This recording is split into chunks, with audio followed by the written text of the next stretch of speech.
หยุดอยู่กลางดวงธรรมานุปัสสนาสติปัฏฐานถูกส่วนก็เห็นดวงศีลหยุดอยู่กลางดวงศีลถูกส่วนเห็นดวงสมาธิหยุดอยู่กลางดวงสมาธิถูกส่วนเห็นดวงปัญญาหยุดอยู่กลางดวงปัญญาถูกส่วนเห็นดวงวิมุตติ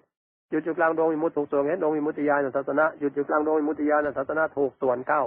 พอเห็นกายพระอนาคาหน้าตัก15 วาสูง15 วาเกศดอกโบตูมใสนอกขึ้นใจพระอนาคาก็หยุดนิ่งอยู่ศูนย์กลางดวงธรรมนิทานเป็นพระอนาคาถูกส่วนเข้าเห็นดวงธรรมานุปัสสนาสติปัฏฐาน